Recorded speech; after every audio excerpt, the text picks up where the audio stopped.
Lesson number 8.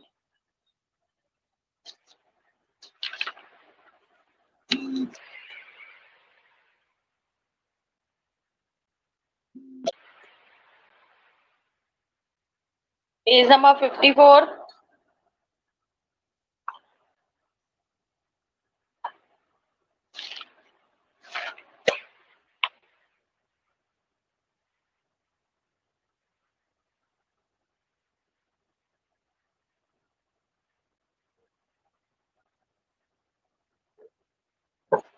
Page number 54, lesson number 8. Ready? So,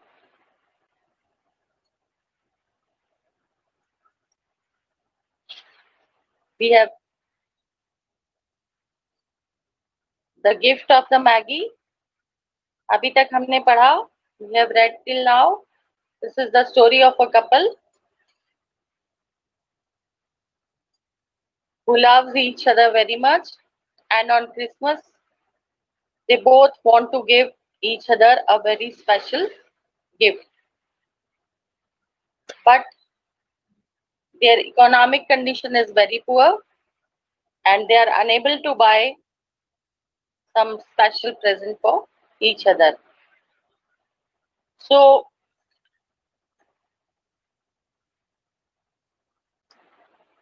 डेला के पास सिर्फ $1.87 है and she is very upset क्योंकि उतने कम पैसे में वो कुछ भी रेयर चीज नहीं खरीद सकती. So she decided to do something and let us see what she had decided.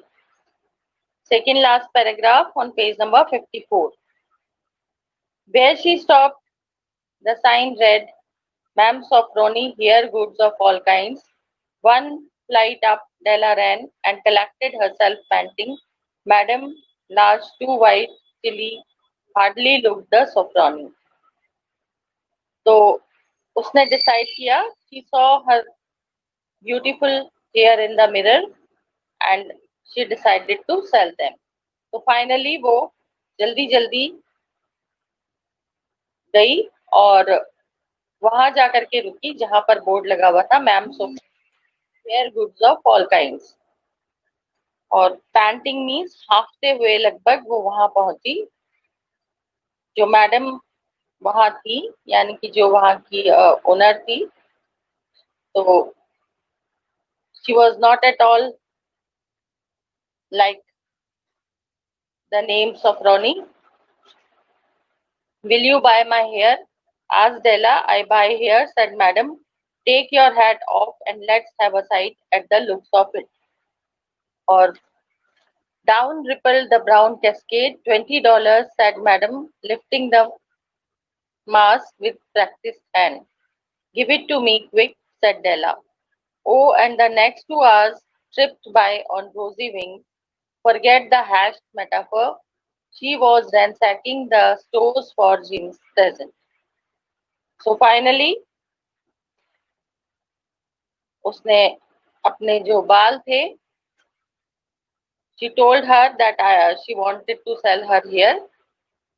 और जब उसने अपने बाल दिखाए तो $20 उसको उन बालों के बदले मिले. और वो $20 लेकर के Della immediately she ran towards the market.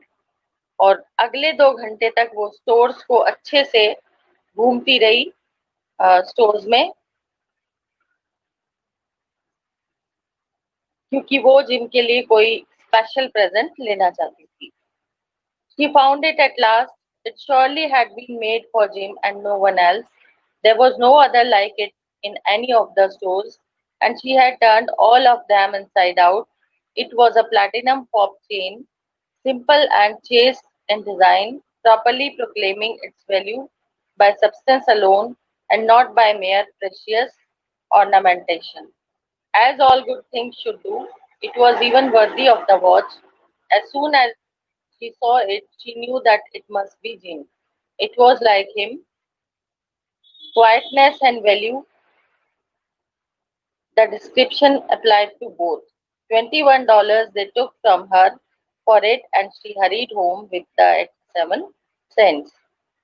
और काफी ढूंढने के बाद फाइनली उसको वो चीज मिल गई जो उसको लग रहा था कि ये जिम के लिए परफेक्ट है। और that was a platinum pop chain, जो जिम की जो गोल्ड वॉच थी उसके लिए वो बिल्कुल परफेक्ट थी। और उसको लगा कि अभी तक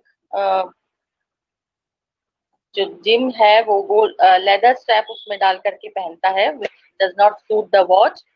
तो it would be the best thing for the watch, क्योंकि वो जो उसकी गोल्ड वॉच है वो इसमें और ज्यादा सुंदर लगेगी। तो जैसे ही उसने देखा कि यही सबसे परफेक्ट चीज है, simple sober beautiful also, just as Jim wall, and $21 में उसने उसको खरीदा। And she hurried back towards the home with the 87 cents. With that chain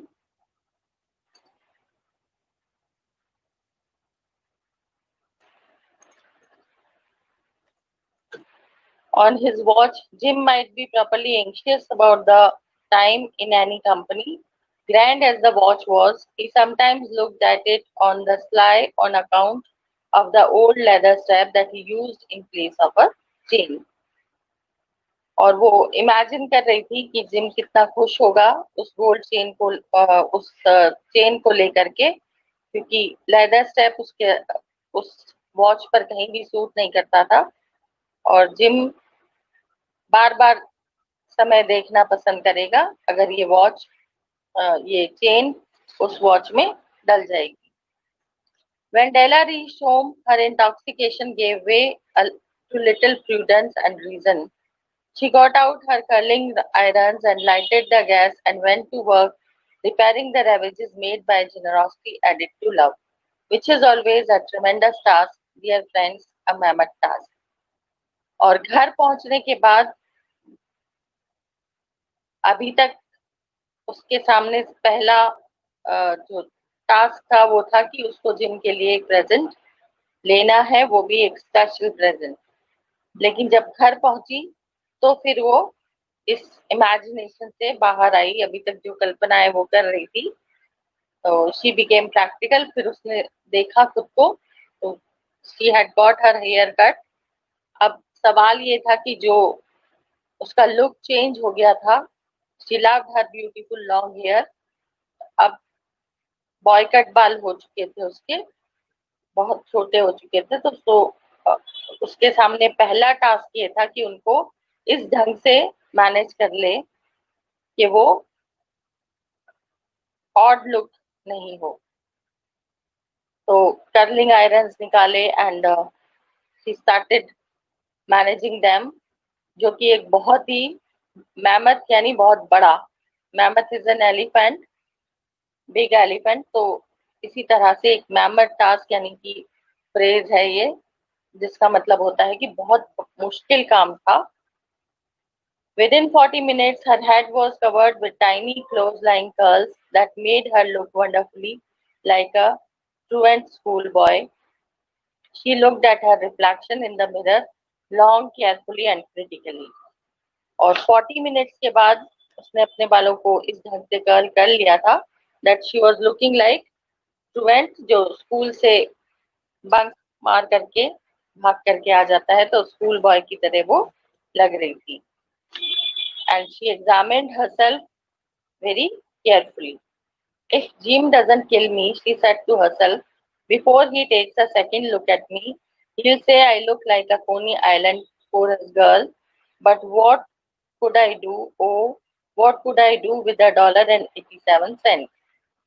At 7 o'clock, the coffee was made and the frying pan was on the back of the stove, hot and ready to cook the chops. और अंदर ही अंदर वो imagine कर रही थी कि gym का reaction क्या होगा जब भी वो उसे देखेगा, whether he would like her in that look or not। तो क्या सोचेगा, क्या बोलेगा, यही सब वो सोचती जा रही थी। And then she was convincing herself कि उसी के लिए मैंने ये सब कुछ किया, बिकॉज $1.87 में मैं उसके लिए कुछ भी नहीं खरीद सकती। और 7 बजे उसने कॉफी बना ली, फ्राइंग पैन चढ़ा दिया। जिम के आने का टाइम हो गया था। Jim was never late. Della doubled the fob chain in her hand and sat on the corner of the table near the door that he always entered. Then she heard his step on the stairway down on the first flight, and she turned white for just a moment.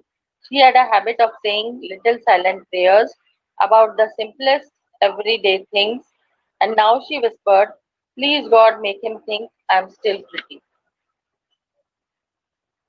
The door opened and Jim stepped in and closed it. He looked thin and very serious. Poor fellow, he was only 22 and had to be burdened with a family. He needed a new overcoat and he was without gloves. So Della uh, sat near the door on the corner और उसने chain अपने हाथ में रखी हुई थी और वो eagerly oddly वेट कर रही थी जिम के आने का and she was nervous also कि जिम का रिएक्शन क्या होगा। और हर चीज से पहले उसकी आदत थी कि वो कुछ ना कुछ प्रेयर्स करती रहती थी। तो this time also she was praying to God कि सब कुछ ठीक हो जाए और जिम को ये जिम का रिएक्शन ठीक हो, उसको मेरा ये नया लुक पसंद आए। और जैसे ही दरवाजा खुला जिम आया तो she felt pity on him कि वो दुबला पतला ओनली 22 इयर्स का है अभी और उसको इतनी सारी जिम्मेदारियां निभानी होती हैं। That and the economic condition is so poor that he can not even bye a new overcoat or gloves. Jim stepped inside the door, as immovable as a setter at the scent of quail. His eyes were fixed on Della, and there was an expression in them that she could not read, and it terrified her. It was not anger, nor surprise, nor disapproval, nor horror, nor any of the sentiments that she had been prepared for. He simply stared at her fixedly with that peculiar expression on his face.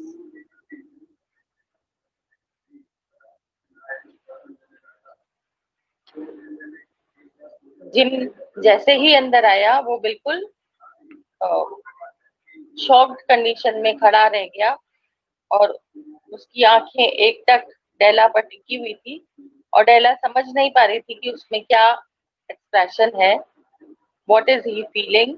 She was unable to understand और अंदर ही अंदर वो बहुत डर गई क्योंकि वो समझने की कोशिश कर रही थी। ना वो गुस्सा था, ना सरप्राइज था, ना डिसअप्रूवल था, ना डर था।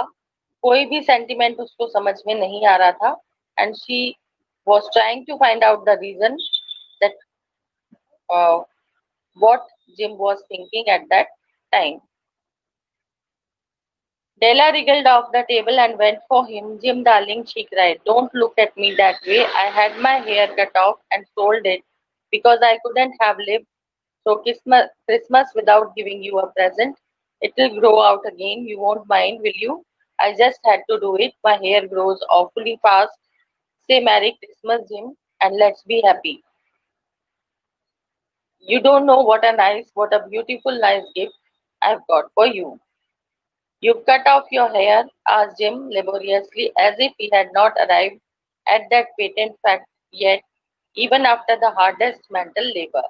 "Cut it off and sold it," said Della. "Don't you like me just as well, anyhow? I'm me without my hair, ain't I?" Jim looked about the room curiously. Della wriggled off यानी घूम करके table के पास से जल्दी से वो उसके पास गई और she tried to explain him कि मैंने अपने बाल कटवा दिए हैं, बेच दिए हैं, बिकॉज मैं तुम्हारे लिए एक अच्छा प्रेजेंट लेना चाहती थी और and for that I had to do this. वैसे भी मेरे बाल जल्दी बढ़ते हैं तो दोबारा ये बढ़ जाएंगे। इस वक्त तो हम क्रिसमस सेलिब्रेट करते हैं। और जिम जो था वो अभी भी इस बात पर यकीन नहीं कर पा रहा था कि ये हो चुका है, उसने अपने बाल कटवा दिए हैं। And He was in a state of bewilderness. बिल्कुल परेशान हैरान सा था वो. And the reason was not clear why he was behaving like that. और डेला ने उसको समझाने की कोशिश की कि बिना बालों के भी मैं ही हूँ, so you should not give such type of reaction. You say your hair is gone, he said with an air almost of idiocy. You needn't look for it, said Della. It's sold, I tell you, sold and gone too. It's Christmas Eve, boy. Be good to me, for it went for you. Maybe the hairs of my head were numbered. She went on with the sudden seriousness. But nobody could ever count my love for you. Shall I put the chops on Jim? And then again, she tried to explain him, to convince him कि yes, she had got her haircut और वो gym के लिए ही उसने किया था. जो बालों के पैसे उनकी कीमत लगाई जा सकती है, but her love for Jim was priceless. She wanted to say that. Out of his trance, Jim seemed quickly to wake. He unfolded his Della. For 10 seconds, let us regard with discreet scrutiny some inconsequential object in the other direction. $8 a week or a million a year. What is the difference? A mathematician or a wit would give you the wrong answer. The Maggie brought valuable gifts, but that was not among them. This dark assertion will be illuminated later on. और gym जैसे अपनी जो खोया हुआ था अपने विचारों में, उससे बाहर निकला वो. He came out of his trance, a dreamy state, and now the author is saying कि $8 a week हो या million a year हो, क्या फर्क पड़ता है. तो एक मैथमेटिशियन या एक जो बुद्धिमान व्यक्ति है वो इसका सही जवाब नहीं दे पाएगा. द मैगी कहा गया है द थ्री वाइज मैन, जो कि शायद किंग्स या एस्ट्रोलॉजर्स थे. उन्होंने क्राइस्ट को when Jesus Christ was born and he was just infant, तो उसको गिफ्ट्स दिए थे जो कि बहुत ही वैल्यूएबल थे. तो ये जो गिफ्ट इन दोनों ने एक दूसरे को दिए, ये उन गिफ्ट से भी ज्यादा वैल्यूएबल थे.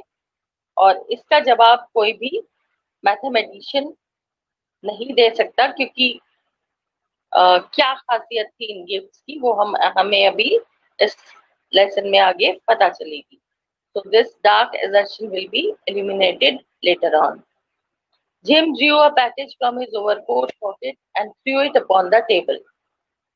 Don't make any mistake, Dell, he said. About me, I don't think that there's anything in the way of a haircut or a shave or a shampoo that could make me like my girl any less. But if you'll unwrap that package, you may see why you had me going a while at first. और gym ने अपने overcoat की pocket में से packet निकाला, उसको table पर रखते हुए वो बोला कि मुझे गलत मत समझो, तुम सोच रही हो कि तुम्हारे हेयर कट की वजह से I would not like you, या मेरा जो अफेक्शन है तुम्हारे लिए वो चेंज हो जाएगा. It's not that way. अगर तुम इस पैकेट को खोलोगी तो तुम्हें पता चलेगा कि मैंने ऐसा रिएक्शन क्यों दिया. White fingers and nimble toe at the string and paper, and then an ecstatic scream of joy, and then, alas, a quick feminine change to hysterical tears and wails, necessitating the immediate employment of all the comforting powers of the lord of the flat. और जैसे ही डेला ने उस packet को खोला, एक बार खुशी से उसकी चीख निकल गई, बिकॉज उस पैकेट में वो चीज थी जो उसको बहुत बहुत दिनों से वो उसको हासिल करना चाहती थी, लेना चाहती थी. लेकिन अगले ही पल उसके आंसू बहने लगे. and her happiness changed into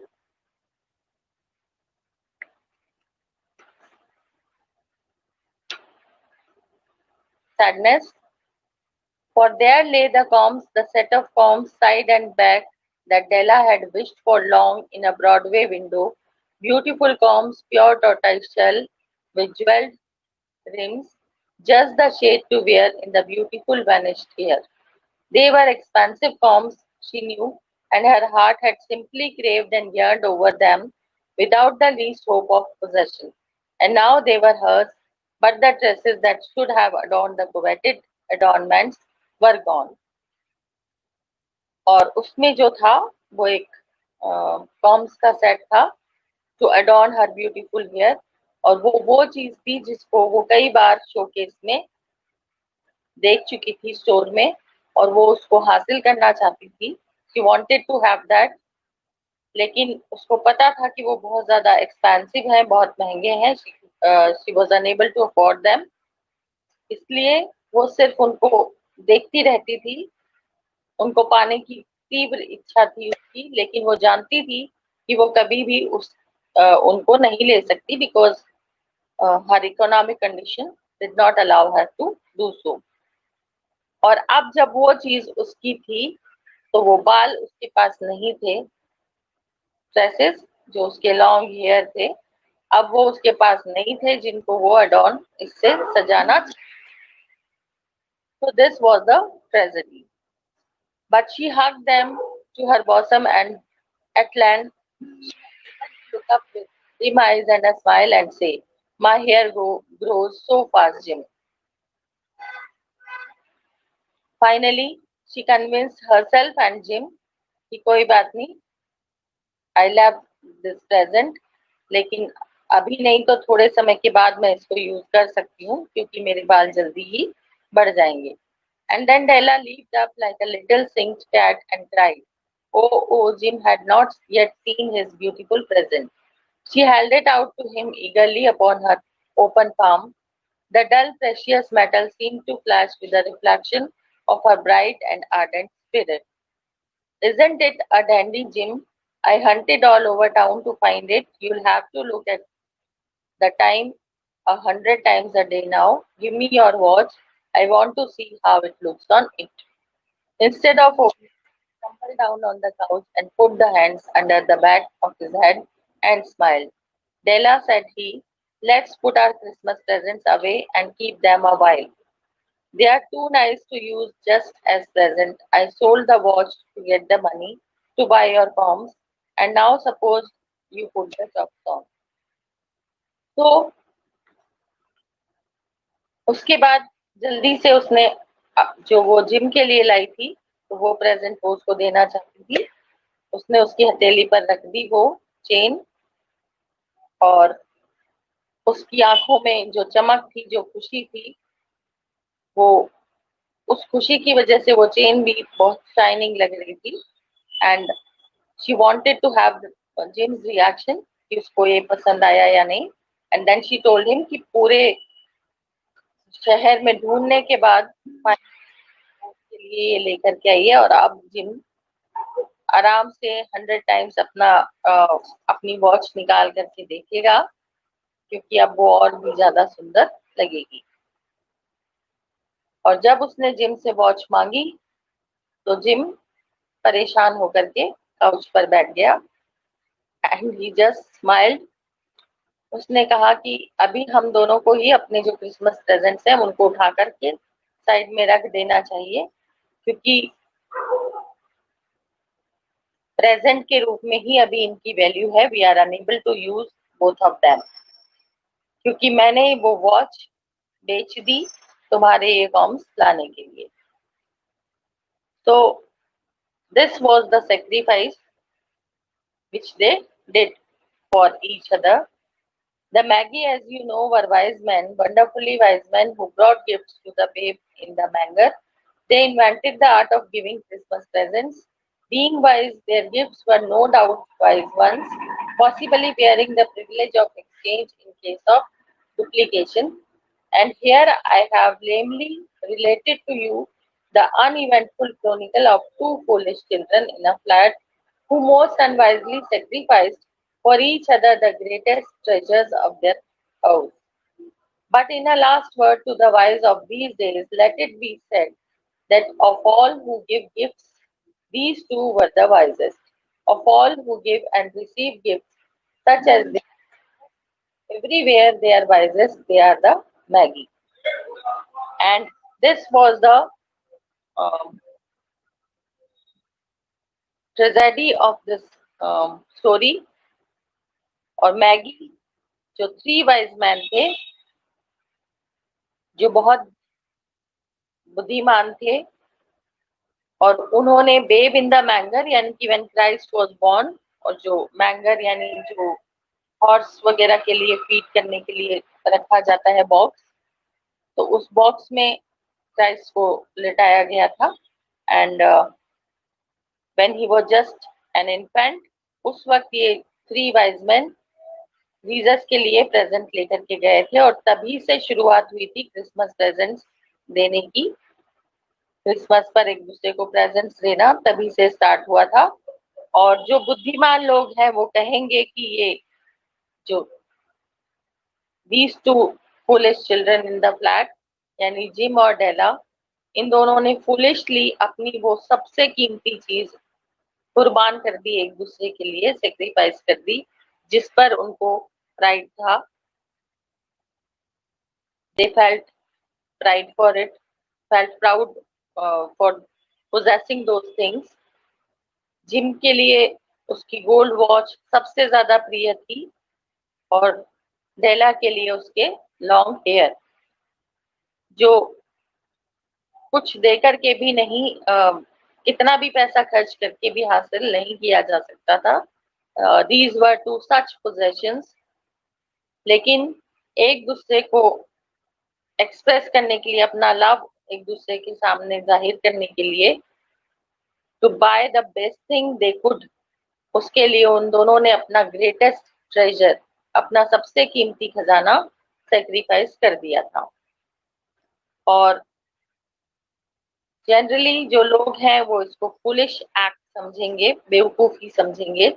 लेकिन अगर कहा जाए तो उनका जो ये सेक्रीफाइस था, उनका जो ये गिफ्ट था एक दूसरे के लिए, ये मैगी के जो गिफ्ट्स थे उससे भी ज्यादा वैल्यूएबल था, उससे भी ज्यादा कीमती था. बिकॉज जिसके पास सब कुछ होता है, वो अगर उसमें से थोड़ा कुछ दे करके कोई चीज लाता है तो that's not a big thing.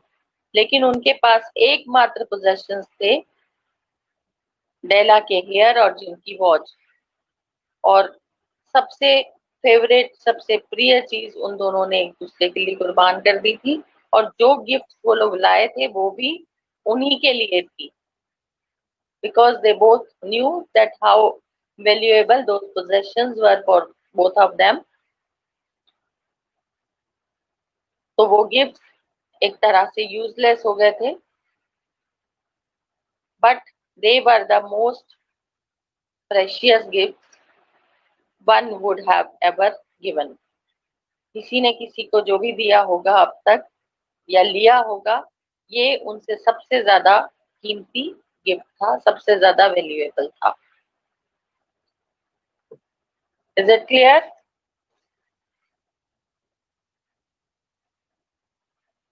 Okay, now word meanings हम कर लेते हैं. Magi, the three wise man thought to be kings और astrologers who followed a star to visit infant Christ and gave gifts. Three wise man जो Kings या astrologers रहे होंगे, वो क्राइस्ट को गिफ्ट देने के लिए वहां तक गए. Bulldozing, forcing someone to do something, किसी को कुछ करने के लिए मजबूर करना. चीक्स बर्न, शर्मिंदा होना, felt ashamed. Sniffle, breathing heavily and noisily, खास तौर से जब या तो जुकाम होता है, जब सांस लेने में दिक्कत होती है, या जब कोई बहुत रो रहा होता है. पार्सिमनी, कंजूसी करना, not willing to spend money और give money. Instigate, to initiate, किसी इवेंट या एक्शन की शुरुआत करना. mendicancy, asking public for food and money, especially for religious reasons. खाना या पैसा मांगना लोगों से किसी खास तौर से किसी धार्मिक रीजन के लिए, चंदा या दान जो मांगा जाता है. वेस्टिब्यूल, लॉबी और एंट्रेंस, किसी भी घर या फ्लैट या मकान की जो एंट्रेंस होती है, that is called vestibule. Coax, to persuade gradually और जेंटली टू डू समथिंग, किसी को कुछ करने के लिए मजबूर करना. Appertaining, to be connected to और बिलोंग टू, संबंधित. लॉन्जिट्यूडनल, लंबाई में ज्यादा, चौड़ाई में कम. Sterling, something very good of a high standard. Queen of Sheba, the famous queen who visited King Solomon and gave him many rich gifts. King Solomon, Israel का king, according to the Old Testament यानी Bible के according जिसको सबसे wisest king माना जाता है. Janitor is the caretaker of a building. Rippling यानी जो लहरें उठती हैं पानी में, ripples. Cascade, a small waterfall, एक छोटा झरना. Faltered, spoke hesitantly or reluctantly, झिझकना, झिझकते हुए बोलना. The sophronie, it stands for grace and dignity, जिसमें शान होती है, सम्मान होता है. Fob means a small pocket, छोटा पर्स जैसा जो होता है. Quail, a small bird hunted for food, to feel and show fear. वैसे क्वेल एक स्मॉल बर्ड है जिसका शिकार किया जाता है, और यहाँ पर क्वेल का मीनिंग है डर महसूस करना या दिखाना. प्रूडेंस, विजडम, बुद्धिमानी. Mammoth, also a big task, large hairy elephant, एक बहुत विशाल हाथी, या यहाँ पर इसको यूज किया गया है बहुत बड़े काम के लिए. ट्रूवेंट, हु स्टेज और runs away from school without seeking permission, जो स्कूल से बंक मार करके बाहर निकल गया हो. Coney Island is an amusement center near New York. Wriggled, a short, quick, twisting and turning movement, घूम करके निकलना. Trance, a dreamy state, सपनों की स्थिति से बाहर, सपने जैसी स्टेट होना, कंडीशन होना. Inconsequential, irrelevant, जिसका उस वक्त कोई सेंस नहीं है. Coveted is much desired, तीव्र इच्छा होना. Dandy means splendid, शानदार. Adorned, decorated. Babe in the manger, the infant Christ was laid in the manger, a long open box for horses or cattle to eat from. Is it clear?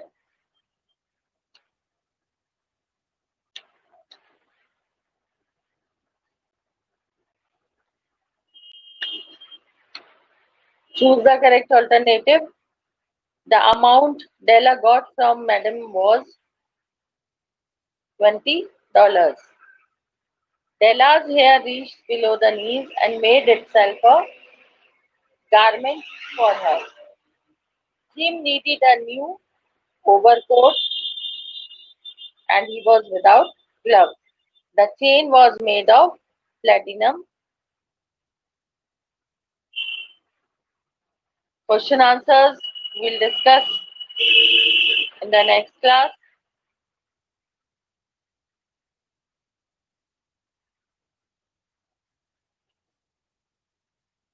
Is it clear now? Anything you want to ask?